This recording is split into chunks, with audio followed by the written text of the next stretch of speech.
மாதா தொலைக்காட்சி நண்பர்களே, உங்கள் அனைவருக்கும் வாழ்த்துக்கள்.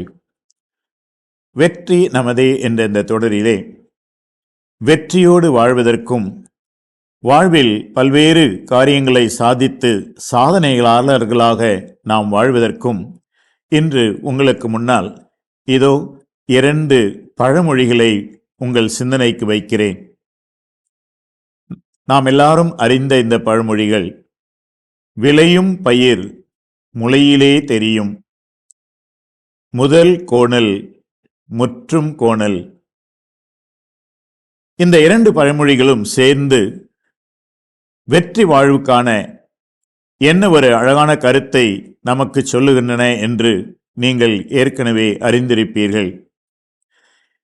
நண்பர்களே, வாழ்விலே வெற்றி பெற வேண்டுமென்றால், செய்ய தொடங்குகின்ற காரியங்களிலே நாம் வெற்றி பெற வேண்டுமென்றால், நமது வாழ்வுக்காகவும் நம் பணிகள் சம்பந்தமாகவும் நாம் தொடங்குகின்ற அந்த திட்டங்கள் வெற்றியாக முடிய வேண்டுமென்றால் அதனுடைய தொடக்க புள்ளி மிக மிக முக்கியமானது. அதனால்தான் விளையும் பயிர் முளையிலே தெரியும் என்று சொல்லுகின்றார்கள். எனவே ஒரு காரியத்தை நாம் தொடங்கும் போது நன்கு சிந்தித்து திட்டமிட்டு நாம் அந்த காரியத்தை தொடங்கும் போது அது வெற்றியாக முடிவதற்கான அனைத்து வாய்ப்புகளையும் கொண்டிருக்கிறது.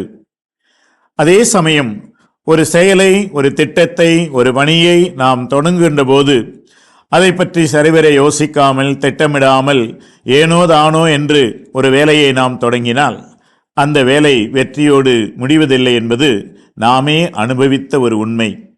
எனவே இந்த 2 பழமொழிகளையும் சேர்த்து ஒரு அழகான பாடத்தை இன்று நாம் கற்றுக்கொள்வோமா? விளையும் பயிர் முளையிலே தெரியும், முதல் கோணல் முற்றும் கோணல். எனவே என் வாழ்விலே நான் எதை செய்தாலும், எதை செய்வதாக நான் திட்டமிட்டாலும் உணர்ந்து சிந்தித்து திட்டமிட்டு அதற்கான தயாரிப்புகளை எல்லாம் மேற்கொண்டு நாம் நல்ல விதமாக தொடங்குவேன், வெற்றியோடு அதை முடிப்பேன் என்ற எண்ணத்தோடும் அதே ஒரு முயற்சியோடும் வாழ்ந்து வெற்றி பெற உங்களை அன்போடு வாழ்த்துகிறேன்.